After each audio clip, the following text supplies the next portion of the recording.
레위기 5장 1절에서 6절 말씀을 함께 읽도록 하겠습니다.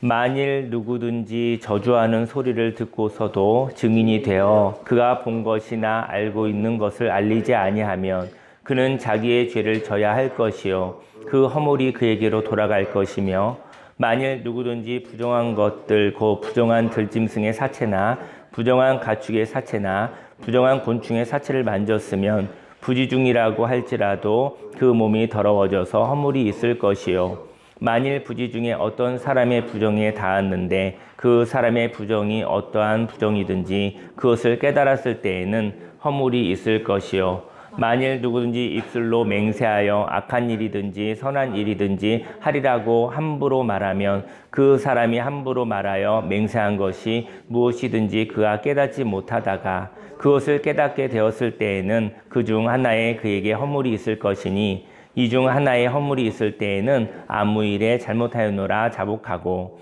그 잘못으로 말미암아 여호와께 속죄제를 드리되 양떼의 암컷 어린 양이나 염소를 끌어다가 속죄제를 드릴 것이요 제사장은 그의 허물을 위하여 속죄할지니라. 아멘. 본문 말씀을 근거로 진실을 말하고 비난하지 않으며 자유로 살아요 라는 제목으로 하나님의 말씀을 증거하도록 하겠습니다. 인생 가운데 진실을 말하면 진실에는 힘이 있잖아요. 진실에는 자유가 있습니다. 진실에는 하나님의 함께하심이 있는 것이죠. 그런데 이제 비난이라는 것은 비난은 사람의 마음을 이렇게 묶고 끌고 다니며 조종하며 또 사람에게 자유를 빼앗아 가죠. 그래서 자유가 없게 되어집니다. 인생을 살아가면서 우리가 말을 하며 살아가는데요. 말을 할 때 진실을 말했으면 좋겠습니다.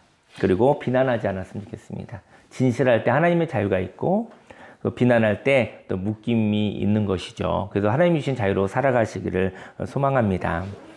인생에는 죄가 있습니다. 죄라는 것은 한계를 의미하거든요. 죄라는 것은 한계를 이야기하는 것인데요. 그런데 죄란 한계를 말하는 것입니다. 근데 인생에 한계가 없었으면 좋겠는데 인생에 한계가 없었으면 좋겠는데 그 한계가 있다는 것을 알고 체험하니 너무나 슬프다는 것이죠. 인생에는 끝이 없었으면 좋겠어요. 그냥 인생 끝이 없었으면 좋겠는데 거기에 끝이 있다는 것이죠. 근데 인생에 한계가 없었으면 좋겠는데 그 한계가 있다는 것을 알고 나니까 너무나 슬픈 것이죠. 사람은 누구나 결핍이 있습니다. 그래서 그 결핍이 채워졌으면 합니다. 근데 그 결핍은요, 성경에서 밑이 터진 웅덩이라고 그랬어요. 밑이 터진 웅덩이, 밑이 터지는 웅덩이와 같아서 아무리 채워 넣어도 쑥쑥 빠지는 거예요. 이게 쑥쑥 빠지게 되어집니다. 그래서 그 밑이 터지는 웅덩이 같은 데다가 인생을 계속 넣고 있는 거예요. 쑥 빠지고 쑥 빠지고. 그때 어떤 느낌이 들죠? 허무하다.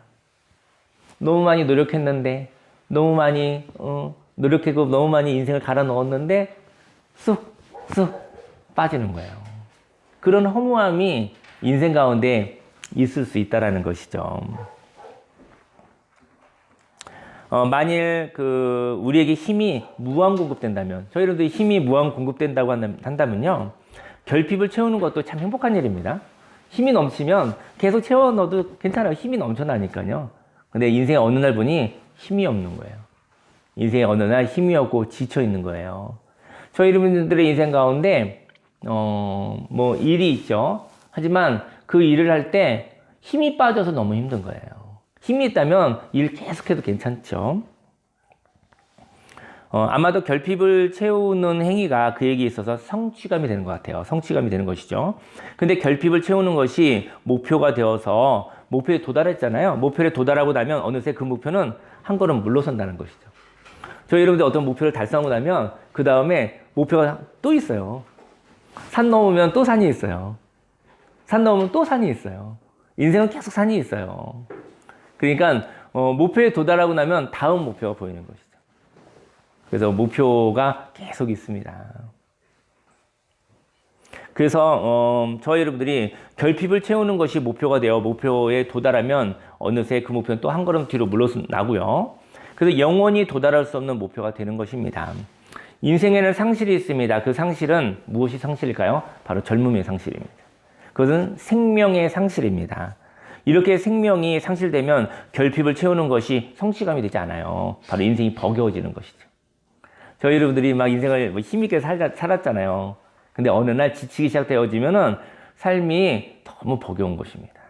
결국은 상실은 무엇인가? 바로 결과의 상실이 아니라 생명의 상실인 것입니다. 아무리 달려도 달리는 느낌이 들지 않아요. 아무리 달려도 도달할 수 없는 것 같이 피곤하고 절망감이 생긴다는 것이죠. 저와 여러분의 영혼이 피곤해졌다는 것이죠. 저와 여러분의 영혼이 회복이 되어져서 피곤치 아니하시기를 예수님의 이름으로 축원합니다. 어떻게 보면 저희 여러분들이 영혼이 피곤하지 아니하고 독수리 날개치며 올라갔던 새 힘을 허락해준다고 한다면 저희 여러분의 삶 속에 이렇게 목표를 가지고 하나씩 살면 되죠. 근데 힘이 버거운 거예요. 지쳐있고 피곤하고 마음이 괴로운 거예요. 어떤 무엇이 이루어지지 않아서 괴로운 것이 아니라 내 영혼이 피곤한 거예요. 그래서 더 이상은 이렇게 살 수 없을 것 같은 그런 힘든 마음이 있는 것이죠. 죄란 이렇게 생명의 상실이 있는데 속도를 늦추지 않음으로 생기는 좌절일 것입니다. 그리고 이 느려짐을 인정하지 않고 계속 과속하고 싶은 욕심일 것입니다. 생명이 상실되고 있는데 속도를 늦추지 않아요. 그래서 계속 이 느려짐을 인정하고 싶지 않아요. 그래서 계속 과속하고 싶은 욕심 때문에 그 사람이 파괴되고 있는 것입니다. 오늘은 속죄죄에 대한 이야기를 하려고 합니다. 속죄죄란 죄를 용서받는 것을 의미하는데요. 그리고 정결하게 됨을 의미합니다. 죄라는 것은 이제는 관역이 있잖아요. 우리 양궁 같은 거 있잖아요. 관역이 있는데 관역에 보면은 그 화살을 딱 쏘면은 정중하게 탁 맞으면 10점이잖아요. 사람은 그러고 싶어요. 사람은 늘 딱 10점이 되고 싶어요. 올바르게 살고 싶어요.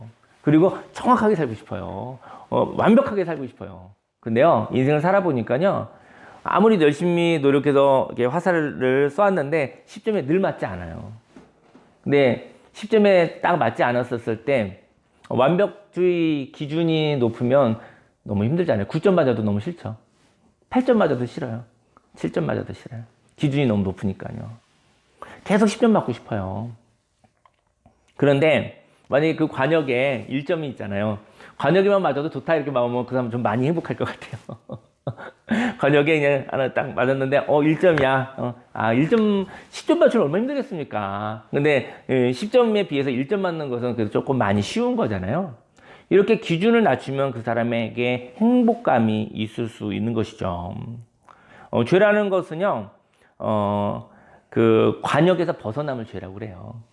우리는 뭐 나쁜 사람이 아닐 수는 있지만 항상 정중하게 맞출 수 없는 존재라는 것이죠. 근데 우리의 욕심은 항상 정중하게 맞추고 싶은 마음이 있다라는 것이죠. 죄라는 것은 관역에서 벗어남을 의미하거든요. 사람은 항상 정중하게 관역을 맞추고 싶지만 그 관역에서 빗나갈 수 있는 존재라는 것이죠. 그런데 항상 관역에 들어가고 싶지만 관역에서 빗나갔을 때 절망하여 자신을 미워하게 된다는 것입니다. 오늘은 자신의 영혼을 미워하는 것이 죄임을 말하고 있습니다. 죄는 다른 게 아니고요. 내 영혼을 미워하는 것이 죄라는 것이죠. 어떻게 하면 하나님의 용서를 받고 영혼의 자유를 얻을 수 있을까요? 영혼의 자유를 얻으려면 먼저 거짓을 방관해서는 안 됩니다. 1절 말씀에 만일 누구든지 저주하는 소리를 듣고서도 증인이 되어 그가 본 것이나 알고 있는 것을 알리지 아니하면 그는 자기의 죄를 져야 할 것이요 그 허물이 그에게로 돌아갈 것이며. 인생에는 저주의 소리가 있습니다. 이거 재판에 대한 이야기인데 저주의 소리가 있는데 그 저주의 소리는 거짓말이라는 것이죠. 그 재판장에 가서 거기서 거짓말하는 사람이 있는 거예요. 근데 그것에 증인을 쓴 거예요. 증인으로. 근데 그 저주의 소리는 거짓말입니다. 만약 그 거짓말을 듣고서도 가만히 있으면요, 거짓이 진실처럼 왕노릇을 한다라는 것이죠. 거짓의 소리를 듣고도 침묵하는 것은 그 거짓이 거짓인지 모르기 때문입니다. 물론 저희 여러분들이 모든 것을 다 알 수는 없죠. 하지만 거짓인데 거짓을 거짓으로 그냥 내버려 두는 것은 거짓인지 모르기 때문이에요. 그래서 몰라서 이야기하지 못한 것이고요. 또 거짓인 것을 알았어요. 거짓의 소리를 들었는데 그 거짓을 거짓이라고 말하지 못하는 것은 두려움이 있기 때문인 것입니다. 거짓은 또 어떠한 특성이 있냐면요. 거짓은 또 거짓말을 합니다. 거짓을 말하여도 거짓이 뭐라고 이렇게 하죠. 저희 여러분들이 거짓을 말하여도 너와 관계가 없다고 말하는 것이죠. 진실이 나타나지 않을 것이다. 거짓이 있지만 네가 그것에 대해서 무엇을 말한다고 해도 거짓 가운데 있어도 너한테 아무런 일이 벌어지지 않아. 이렇게 얘기하기도 하고요. 거짓에 대해서 네가 진실을 말해봤자 아무것도 아니야. 이렇게 얘기를 하는 것이죠. 진실이 나타나지 않을 것이라고 말하는 것이죠. 거짓이 그렇게 또 거짓말을 하는 거예요. 그래서 법정에서 거짓을 이야기할 때 그것은 거짓이라고 말하지 못하는 것은 진실에 대한 신뢰를 갖지 못하기 때문인 것입니다. 저는 오늘 이런 얘기를 하고 싶어요. 저희 여러분의 인생 가운데 많은 거짓이 있잖아요. 어떤 재판장에 가라는 것이 아니라 인생 가운데 거짓이 있잖아요. 근데 거짓과 진실이 있잖아요. 그때 저희 여러분들이 거짓과 하나 되지 않기를요. 저희 여러분들이 진실하기 원합니다. 예, 진실의 힘을 신뢰하시기를 예수님 이름으로 축원합니다. 예. 그러니까 진실에 대한 신뢰가 있어야지 거짓을 거짓이라고 얘기할 수 있는 거예요. 저희 여러분들 진실에 대한 신뢰를 회복하시기를 예수님 이름으로 축원합니다. 영혼의 자유를 얻으려면 다음으로 모든 것을 다 알 수 없다는 것을 인정해야 합니다. 2절 말씀에 만일 누구든지 부정한 것들 곧 부정한 들짐승의 사체나 부정한 가축의 사체나 부정한 곤충의 사체를 만졌으면 부지중이라고 할지라도 그 몸이 더러워져서 허물이 있을 것이요. 인생은 모든 것을 다 알 수가 없습니다. 그래서 모든 것을 다 알고 난 뒤 그것에 대한 대비책을 가지려고 하는 것은 너무나 힘이 드는 것이죠. 여러분과 제가요 모든 것을 다 알 수 없어요. 그것을 인정할 때 자유롭다는 것이죠. 근데 모든 것을 다 알고 싶잖아요. 모든 것을 다 알고 나서 뭐 하고 싶죠? 대비책을 갖고 싶은 거예요. 근데 모든 것을 다 알려고 하는 것도 얼마나 힘든 건지 모릅니다. 모든 걸 다 알 수 없잖아요. 근데 모든 걸 다 알고 난 다음에 그것에 대해서 대비책을 다 만들어 놓으려고 하면 또 그것이 얼마나 힘들겠습니까? 하나님이 너무 인생을 힘들게 사는구나 얘기하시는 것이죠. 인생은 모든 걸 다 알 수는 없어요. 인생은 걸어가면서 아는 거예요. 오늘 이 시간 가장 잘할 수 있는 것은 바로 오늘, 바로 이 시간입니다. 근데 앞으로 이제는 뭐죠? 한치, 내일도 알 수 없어요. 근데 대장 내일 무슨 일 하실지 계획은 해놓으셨죠? 내일 이런 일도 해야 되고, 이렇게 계획은 하지만 내일 가서 보면은, 변수가 많잖아요. 다 알 수 없어요. 내일은 내일 가서 알 수 있어요. 근데 내일, 모레, 앞으로 1년 후, 3년 후, 5년 후, 10년 후를 고민하면서 사는 거예요. 고민하면서 살면서 오늘 뭔가 대비를 하고 싶은 거예요. 근데 그게 가능하지 않다라는 것이죠. 하나님은 오늘을 살라고 하고 있습니다. 하나님은 내일을 살지 말고 내일을 한번 생각해 볼 수는 있어요. 내일을 한번 이렇게 꿈꾸어 보는 것은 즐거운 일입니다. 하지만 내일에 대한 불안함 때문에 오늘을 못 살고 있다고 한다면 하나님이 너무 안타까운 거예요. 오늘 가진 힘으로 내일을 살려고 하니 얼마나 힘이 들까요? 내일에 어떤 일이 벌어지지 않게 하려고 오늘 너무나 절제하고 오늘 너무 나를 억압하고 오늘 너무 나를 괴롭히고 있으니 내가 오늘 행복할 수가 없죠. 너무 괴롭게 살 수밖에 없는 것이죠. 헛된 것이다. 하나님이 헛된 것이다. 오늘을 살라. 하나님이 허락해 주신 은혜, 하나님이 허락해 주신 오늘, 하나님이 허락해 주신 선물, 오늘을 누리고 살고 내일이 오면 그날 또 오늘로 살자라고 성경은 이야기하고 있는 것이죠. 인생은 모든 것을 다 알 수가 없습니다. 그래서 모든 것을 다 알고 난 뒤 그것에 대한 대비책을 가지려고 하는 것은 너무너무 많이 힘이 드는 인생이다라는 얘기를 하고 싶습니다. 아마도 인생은 위험해라고 말하며 항상 경계 태세로 살아가고 있는 것인지도 모릅니다. 인생 가운데 내가 모르는 일이 있어서 그 모르는 일 때문에 생기는 변수가 있죠. 그 변수로 인해 손해를 본다 할지라도 불안해하지 않기를 예수님 이름으로 축원합니다. 손해 안 보고 싶지만 손해 보는 일도 있잖아요. 하지만 은혜 받는 일도 있잖아요. 저 여러분들이 당연한 것이 아니라 하나님의 선물로 받는 것도 있잖아요.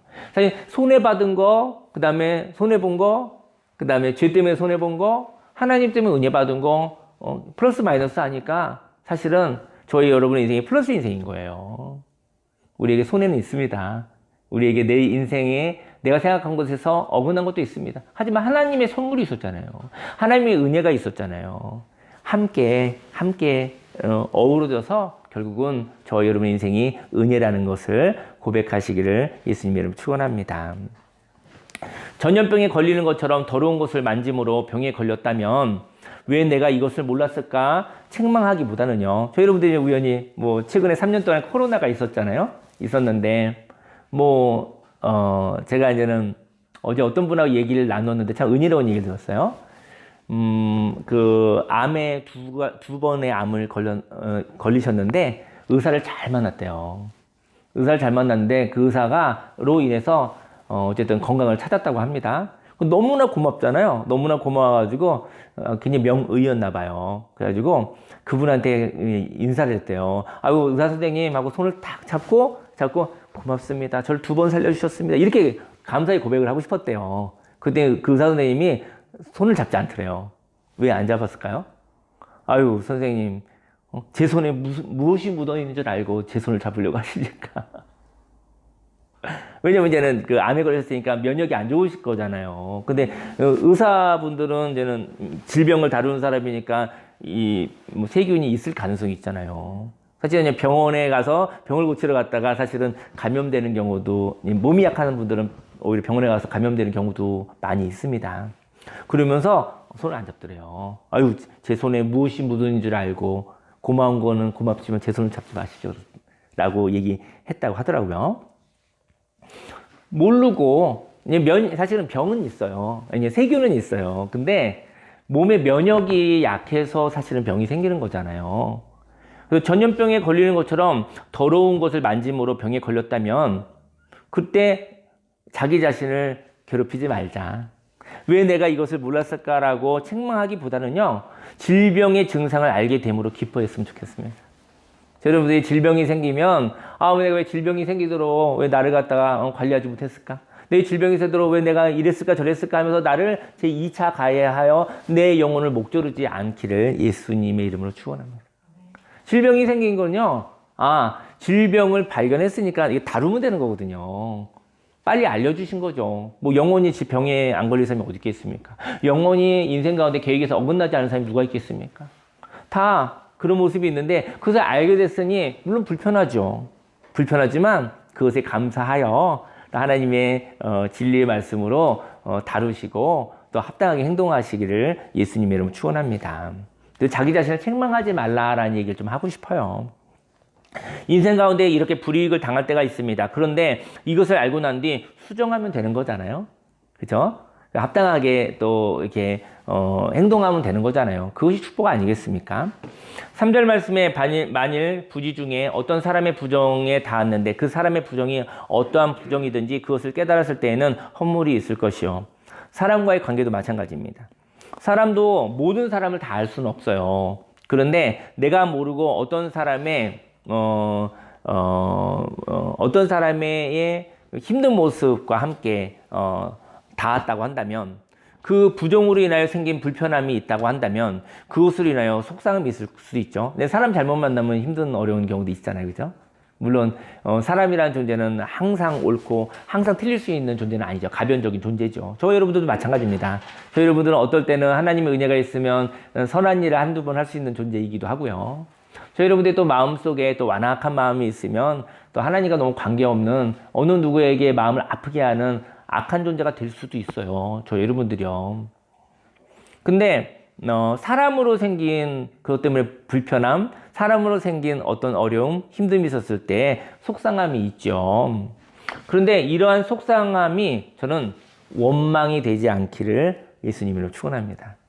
사람은 속상할 수 있어요. 전 속상한 거는 전 좋아요. 왜 속상하다고 얘기하는 거 좋은 거 아니겠습니까? 근데 속상함이 원망으로 번지지 않기를 예수님으로 축원합니다. 원망은 뭐냐면요. 원망은 자유가 없을 때 생기는 것입니다. 속상함은요. 자유가 있는 사람이 누리는 슬픔입니다. 슬픔 있잖아요. 슬픔. 인생 살다 보면 슬픈 일이 있을 수 있죠. 근데 슬픔은 죄가 아니거든요. 슬픔은 축복입니다. 가슴 아플 때 슬퍼할 수 있는 것은 하나님이 주신 자유거든요.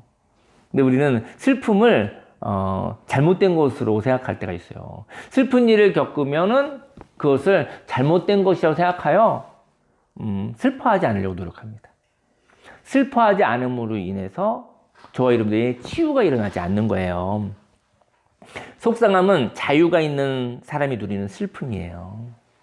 속상할 때 슬퍼하셨을 때 그 사람에게 자유가 있습니다. 근데 나에게 괴로운 일이 생겼다 하여 그 괴로움이 생긴 이유를 원망한다면, 괴로운 일이 생길 수 있잖아요. 근데 그 이유를 괴로운 일이 생긴 이유를 원망하는 거예요. 그 원망이 그를 묶어두는 것입니다. 저희는 우리 불편한 일, 힘든 일, 어려운 일 겪을 수 있잖아요. 근데 그것이 생긴 이유를 원망하는 거예요. 그래서 슬퍼할 시간에 원망하는 거예요. 슬퍼하면 치유가 일어나는데 원망하면 묶이는 거예요. 묶이는 일이 되는 것이죠. 인생 가운데 변수가 있습니다. 그리고 그 변수로 인하여 속상할 수 있죠. 그런데 그 속상한 일이 생겼다 하여 나의 잘못은 아니라는 것이죠. 인생 가운데 변수를 만나면 슬픔 가운데 있기를 원합니다. 그런데 그 슬픔이 책임 전가를 통하여 나의 잘못이 아니라는 것을 증명하려는 삶을 사는데 올인되어 있다면 그 사람은 끊임없는 전쟁으로 살아야 돼요. 무슨 얘기냐면요. 슬플 때 슬퍼하면 되는 것인데 슬플 때 원망으로 바꿔서 이것이 있게 되어진 이유를 찾는 거죠. 그리고 내가 잘못한 것이 아니라고 증명하는 삶을 살기 위해서 맨날 옥신각신 이제 싸우게 되는 것이죠.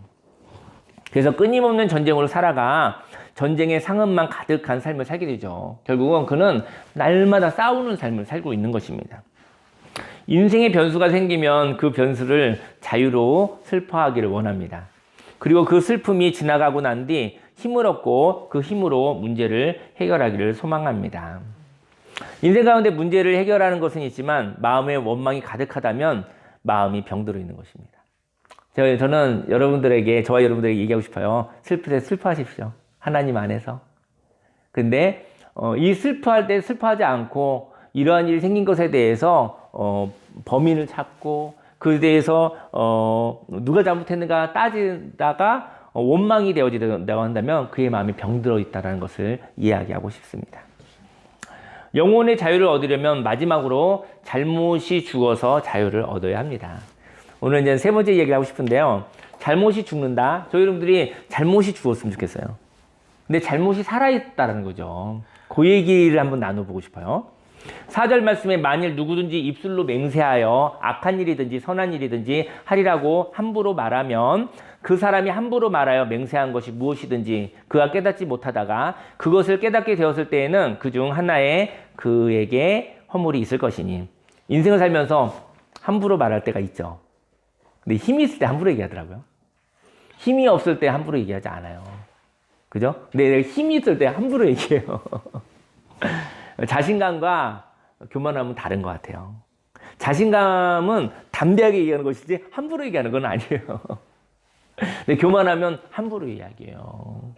상대편을 무시하면 함부로 얘기해요. 인생을 무시하고 인생을 우습게 보면 함부로 얘기하는 거예요.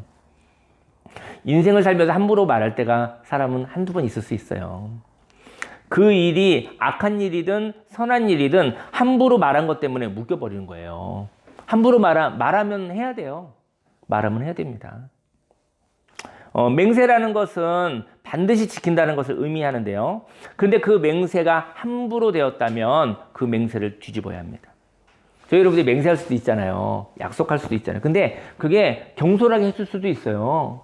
왜냐면 우리는 때로 경솔할 수도 있어요. 때로 함부로 말할 수도 있어요. 그러면 제가 경솔했습니다. 제가 생각이 깊지 못했습니다. 제가 그때 제 마음이 그때 좀 불안했습니다. 죄송합니다 하고 뒤집어야 되는 거예요. 근데 함부로 했다는 것을 받아들이면 뒤집을 수 있는데 저는 완벽하게 했는데요. 이러면 그 맹세를 뒤집어 줄 수는 없어요. 맹세를 뒤집을 때 경솔한 사람이다, 믿을 수 없는 사람이라는 판단을 받을 수도 있을 것 같아요. 맹세는 있으나 인생에 맹세가 있거든요. 맹세가 있지만 상황에 가장 좋은 선택이 있어요. 저는 그게 진리의 말씀이라고 생각해요. 그 상황에 가장 좋은 선택이 있어요. 맹세가 있고 함부로 하는 맹세가 있고 그 상황에 가장 좋은 선택이 있다고 한다면 저는 그 상황에 가장 좋은 선택을 가치 있게 두고 그것을 선택해야 됩니다. 함부로 한 맹세를 뒤집어야 됩니다. 하지만 죄송합니다 라는 얘기를 해야겠죠. 저와 여러분들이 맹세하고 싶으나 그 맹세가 저와 여러분들의 자유를 얻게 해서는 안 됩니다. 맹세가 아니라 소망으로 살기를 원합니다. 그 소망에 하나님이 함께 하시어 하나님이 그 소망을 이루시는 것을 경험하시길 바랍니다. 맹세하며 살지 마시고 소망이었으면 좋겠어요. 맹세하면 내가 지켜야 되잖아요. 그죠? 근데 소망이 있으면 그 소망에 하나님이 함께 하셔서 하나님이 그 소망을 이루어 나가시는 것이죠. 5절 말씀에 이 중 하나의 허물이 있을 때에는 아무 일에 잘못하였나라 자복하고 인생 가운데 잘못하였다는 고백이 있기를 원합니다. 저 여러분들 혹시 전 세상에서 가장 힘든 말이 하나가 잘못했습니다인 것 같아요. 그리고 가장 또 힘든 말이 미안합니다인 것 같아요. 그게 힘들더라고요. 물론 어떤 사람은 아닐 수도 있는데 잘못했습니다. 그리고 미안합니다. 이 얘기가 그렇게 힘이 들더라고요. 그런데요. 인생 가운데 잘못했다는 고백을 할 수 있는 사람이었으면 좋겠어요. 미안하다는 고백을 할 수 있는 사람이었으면 좋겠어요. 근데 그 잘못의 고백이 습관이 되지 않기 원합니다. 잘못했습니다. 잘못했습니다. 잘못했습니다가 습관인 사람이 있어요. 그 사람은 양치기 소년과 같잖아요. 잘못했다는 얘기가 전혀 잘못했다는 얘기로 들리지 않잖아요. 그죠? 그 사람은 잘못했다는 얘기가 전혀 효과가 없는 것이죠. 잘못하였다라는 고백이 수용되어진 경험이 있으신가요? 저희 여러분 사람들이 잘못했습니다 했을 때 그것이 수용된 경험이 있을까요? 수용된 경험이 바로 용서죠. 용서받은 경험이 있으신가요? 잘못하였다는 고백이 단번에 끝났으면 좋겠어요. 잘못하였다는 고백을 통해 자유롭게 되기를 소망합니다. 내가 잘못하였다고 고백하였는데요. 그 고백을 받아들여 용서가 되었다면 잘못하였다고 고백하는 것은 슬픔이 되는 것이죠. 잘못했습니다 그지만 그렇게 고백하게 된 게 슬프죠. 하지만 거긴 자유가 있습니다. 치유가 있습니다. 그리고 그 슬픔이 없어지고 자유를 얻게 되는 것입니다. 잘못의 고백이 네, 저희 여러분들이 잘못했다고 고백을 했는데 잘 들어보세요. 잘못했다고 고백했는데 그것이 허물이 되는 경우가 있어요. 잘못의 고백이 허물이 되어서 반복적인 괴롭힘을 당하고 있다면 그 잘못은 용서가 되지 않는 것입니다. 사람들이 왜 잘못했다는 얘기를 못하냐면요. 잘못했다는 얘기하면 그걸 통해서 계속 괴롭히거든요. 너 이거 잘못했지?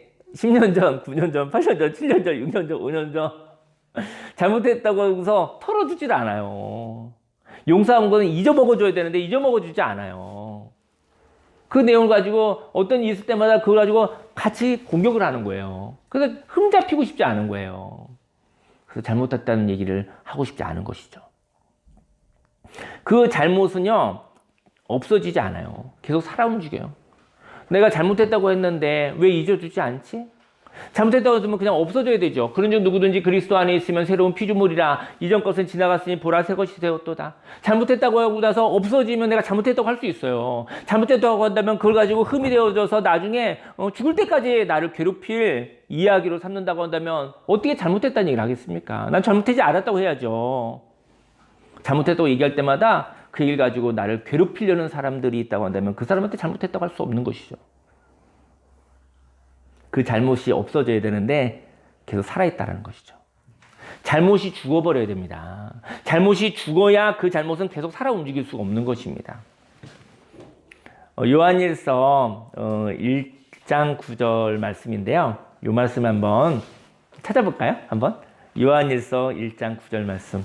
이 말씀을 이번 한 주간 한번 암송해도 좋고 묵상을 여러 번 했으면 좋겠습니다. 유명한 말씀인데 오늘 이 말씀을 나누고 싶어요. 요한일서 1장 9절 말씀. 시간이 걸리지만 좀 한번 찾아서 한번 같이 읽어보겠습니다. 요한일서 1장 9절.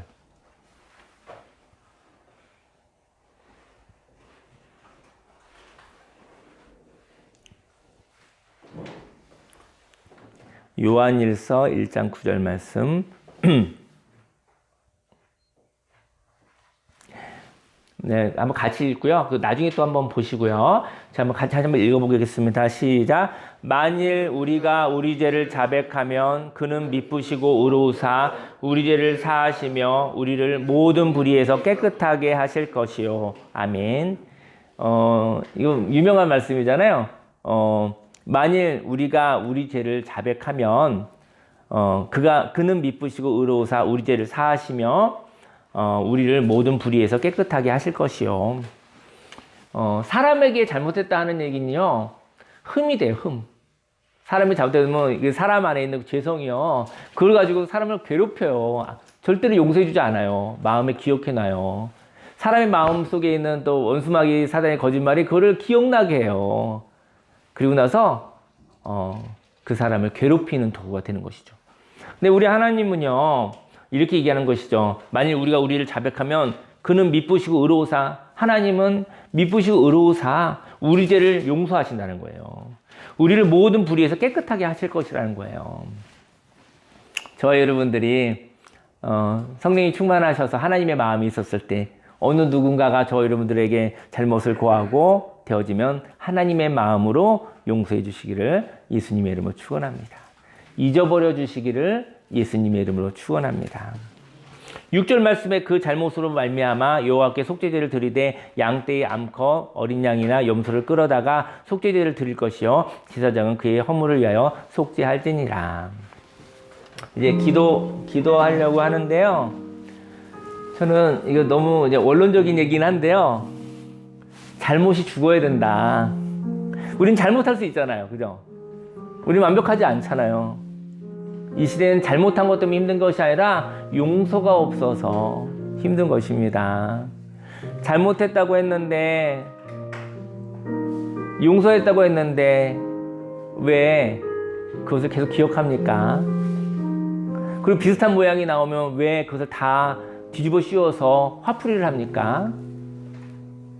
예수님 앞에 나아가 하나님 저 잘못했어요. 하나님 저 그때 실수였어요. 그렇게 얘기했었을 때 그 이야기를 들으시고 하나님이 미쁘시고 의로우사 잊어주신다는 것이죠. 용서해 주시고 모든 불의에서 우리를 모든 불의에서 깨끗하게 하신다는 것이죠. 우린 때로 미안하다는 얘기를 할 수도 있습니다. 근데 그 얘기하면 인생이 얼마나 이렇게 유연해지고 얼마나 풍성해질지 몰라요.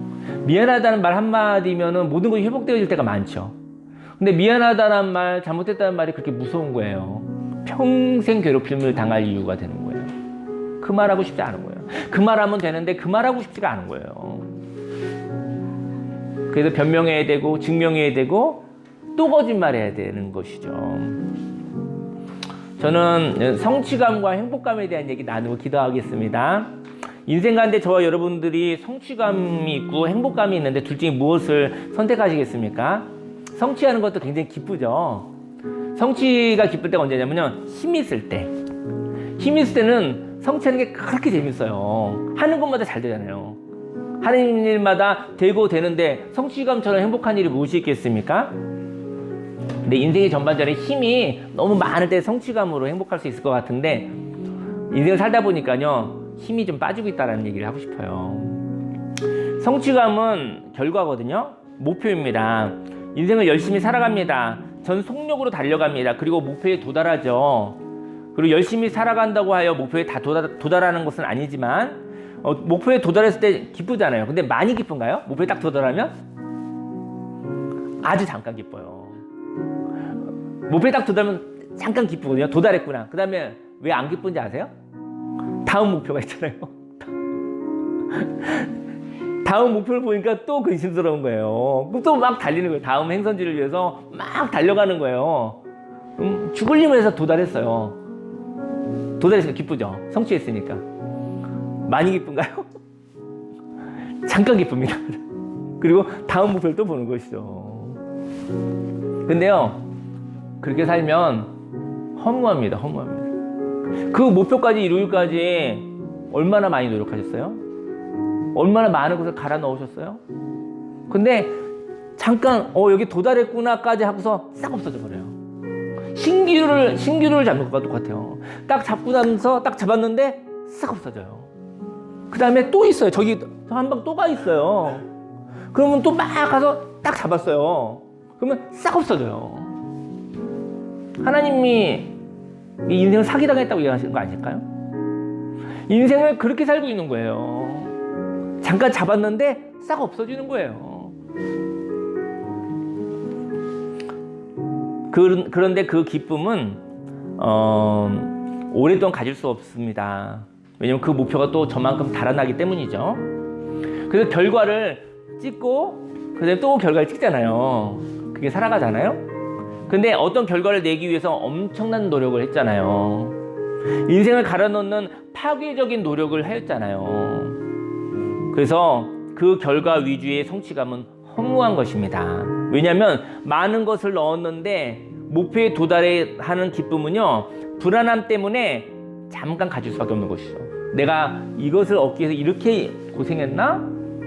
그래서 이상하게 너무 열심히 일하고 너무나 많은 것을 얻었는데 그 사람에게 물어보니 어떠신가요? 행복하신가요? 물었을 때 뭐라고 하죠? 허무합니다.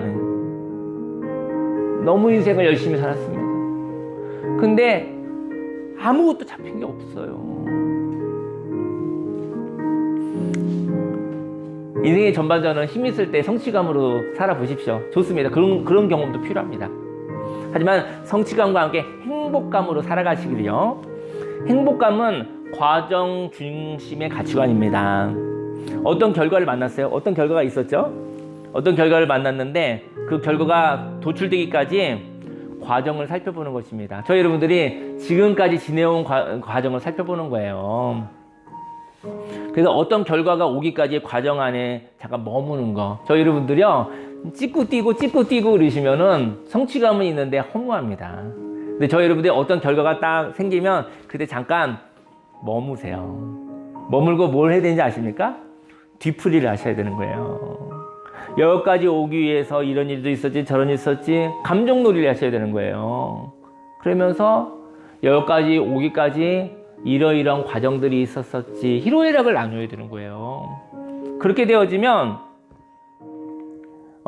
그 과정 때문에 그 과정 가운데 머물 때 그 사람이 행복감이 있다는 것이죠. 지금까지 살아온 것에 대한 과정을 살펴보는 것이죠. 그리고 어떠한 결과는요, 어떤 단서예요. 이 단서를 통해 인생을 살펴보는 것입니다. 저희 여러분들이 어떤 일들이 있잖아요. 어떤 결과가 있었잖아요. 그걸 가지고 여기까지 온 하나님의 은혜를 깊게 묵상하시기를 예수님으로 축원합니다. 그러면 충분히 머물고 행복했다가 그 다음에 그 행복함을 가지고 다음 발걸음을 걸어가세요. 행복함을 가지고 다음 발걸음을 가셔도 돼요. 충분히 행복했으니 이 행복함을 가지고 다시 또 한번 일어서 가는 것이죠. 저희 여러분들 삶 속에 성취감을 가지고도 살아가시지만 행복감으로 어떠한 결과가 있을 때 그것을 머무는 시간, 하나님의 은혜 안에 머무는 시간이 되기를 예수님으로 축원합니다. 우리 주여 삼창하시고 기도하겠습니다. 주여, 주여, 주여. 할렐루야. 살아계신 하나님 아버지 감사합니다. 하나님 아버지, 우리에게 잘못이 있을 수 있지요. 하지만 나만 잘못했습니까? 하나님 아버지, 인생 가운데 어긋남이 있죠. 하나님, 그 어긋남이 나만 어긋남이 있습니까? 할렐루야, 할렐루야, 할렐루야, 할렐루야, 할렐루야, 할렐루야, 할렐루야.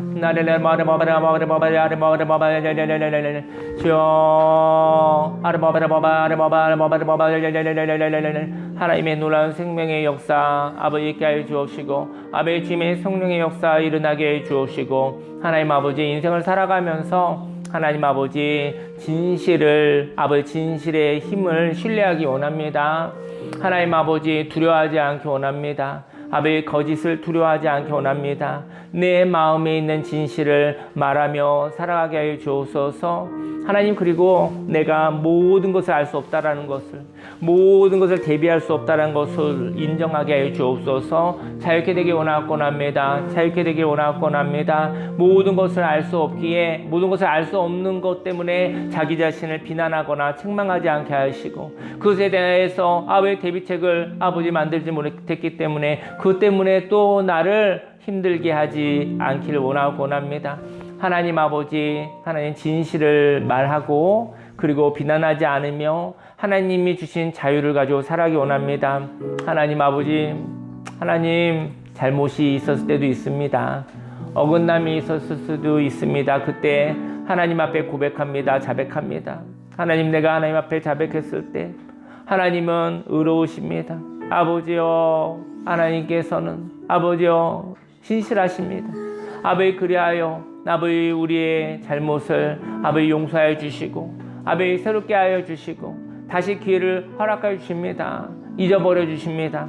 하나님 아버지, 하나님 앞에 나와 내 영혼이 새롭게 되어지게 하여 주옵소서. 하나님께 나와 내 영혼이 자유케 되어지게 하여 주옵소서. 아버지, 하나님의 감동 있게 하여 주옵시사.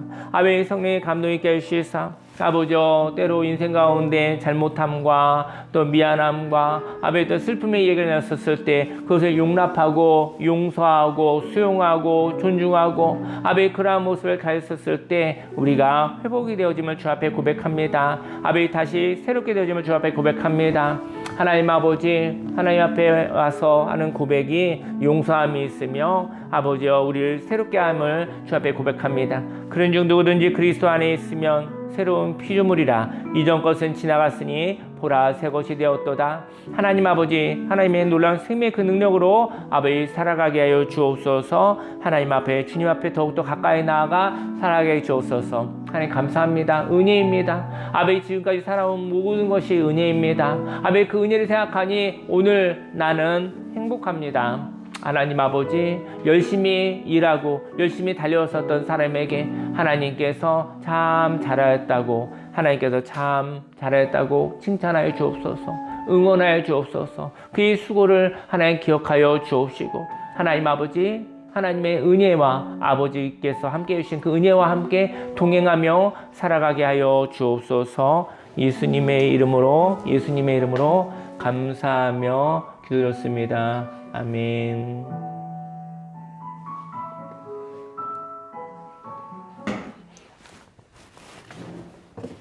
기도하겠습니다. 할렐루야. 살아계신 하나님 아버지 감사합니다. 하나님, 모든 것이 다 하나님의 은혜입니다. 하나님 말씀 진실에 대해서 신뢰하기 원합니다. 거짓을 두려워하지 않습니다. 거짓이 무엇인지 몰라서 분별하지 못하는 것도 내려놓고 싶습니다. 하나님, 그 진실을 말할 때 진실에는 하나님이 계시고 내 마음에 있는 중심을 말하는 것, 거기에는 힘이 있다는 것을 신뢰하게 하여 주옵소서. 하나님, 내 마음에 주신 마음, 아버지 많이 생각하고 많이 기도하고 그리고 말하는 그 말에는 힘이 있다는 것을, 그 말에는 하나님이 함께 계시다는 것을 믿습니다. 하나님 아버지, 또 그리고 인생 가운데 모든 것을 알고 싶지만 불안하기 때문에, 결핍이 있기 때문에 모든 것을 알아서 힘들고 어려운 일이 생기지 않게 하기 위해서 막고 싶지만 그럴 수 없다는 것도 인정합니다. 하나님 아버지, 모든 것을 알 수도 없고 모든 것을 대비할 수도 없습니다. 하지만 하나님이 함께 하시고 하나님이 함께 하시기 때문에 소망을 따라 하나님과 함께 하여 하나님과 함께 걸어가 아버지 그 소망을 이루어 나갈 수 있다는 것, 그것이 은혜라는 것을 오늘 고백합니다. 하나님 아버지여, 비난하지 않게 하소서. 내 영혼에게 욕하지 않게 하소서. 내 영혼에게 손가락질하지 않게 하여 주옵소서. 영혼이 잘되게 하시고 범사가 잘게 하시고 강건하게 하여 주옵소서. 하나님 아버지, 오늘 하나님 주신 자유를 가지고 살아가기 원합니다. 잘못이 있을 수도 있지요. 어긋남이 있을 수도 있지요. 하지만 잘못하였을 때, 어긋났었을 때, 잘못하였다고 어긋났다고 고백했을 때, 잘못하고 싶지 않았으나 잘못하게 된 것 때문에 슬펐다고 고백했었을 때, 하나님은 신실하시고 의로우시기 때문에 아버지 그 영혼을 용서하시고 잊어버려 주신다고, 그리고 새롭게 태어나게 하신다고 한 그 말씀에 의지하여 살아가려고 합니다. 하나님이 주신 자유를 가지고 하나님 앞에 잘못을 고백했었을 때 그 잘못이 예수 십자가에서 죽어지고 죽은 잘못이 더 이상 역사하지 못하고 하나님 아버지여, 하나님의 새 생명으로 살아감을 주님 앞에 고백합니다. 하나님 아버지, 우리의 삶 속에 참된 용서가 있게 하소서. 우리의 삶 속에 하나님의 용서를 경험하게 하시고 하나님의 용서를 선물로 베풀게 하여 주옵소서. 예수님의 이름으로 감사하며 기도했습니다. 아멘. 광고 드리겠습니다. 네. 네, 광고는요, 어제 기도해 주셔서 그 여의도 순복음교회 파더스트림 어제 4번째 강의를 어제 하고 왔는데요. 40여 명의 어쨌든 그 아버지들이 있었는데, 봉사자 40여 명 세족식을 하는 프로그램이었는데, 어제 정말 많은 은혜가 있었는데, 코로나 3년 이후라 이렇게 접촉하는 프로그램이 그동안 못해서 대부분 많은 코로나 시간에 없어진 프로그램이 많대요. 근데 그 프로그램을 다시 이제 일으키는 것 때문에 그 고민하는 그 봉사하시는 분이 있었는데 그런 간절함이 있었더라고요.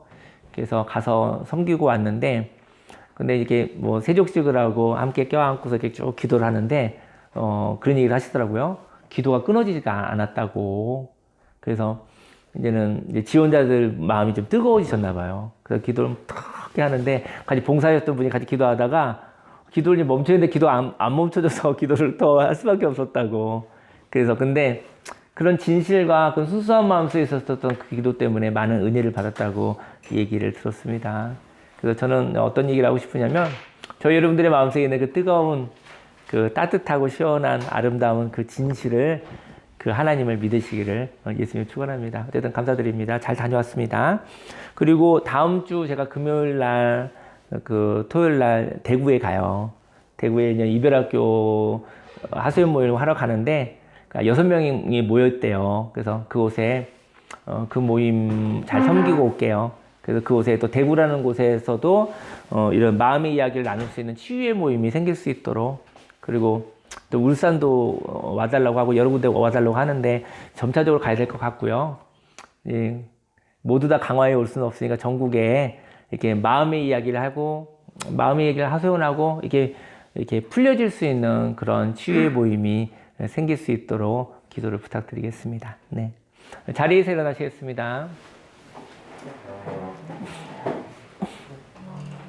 기도하겠습니다. 할렐루야. 살아계신 하나님 아버지, 마음을 드리고, 시간을 드리고, 물질을 드리고, 무엇보다도 진실에는 힘이 있다고, 하나님을 신뢰한다고 고백하는 결단을 예물로 올려드립니다.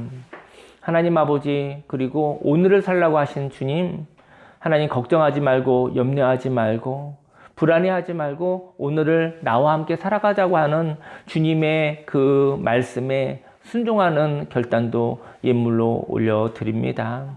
하나님 아버지, 잘못했다고 하는 거 부끄럽지 않습니다. 인생 가운데 잘못할 수도 있습니다. 어긋날 수도 있습니다. 그 고백하는 것도 하나님께 예물로 올려드립니다.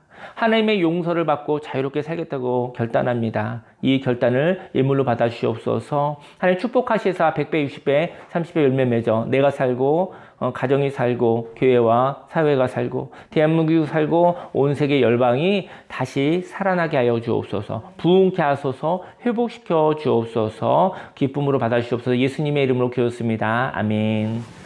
지금은 우리 구주 예수 그리스도 십자가 대속의 은혜와 하나님의 그 놀라우신 사랑과 성령님의 내주교통 운행 함께 하심이, 하나님을 믿으며 진실을 말하고 원수마귀 사단의 거짓말에 속아 비난하지 않으며 하나님이 주신 자유로 용서를 받아 새롭게 살겠다고 작정한 모든 하나님의 백성들 머리 위에 지금부터 영원히 함께 있을지어다.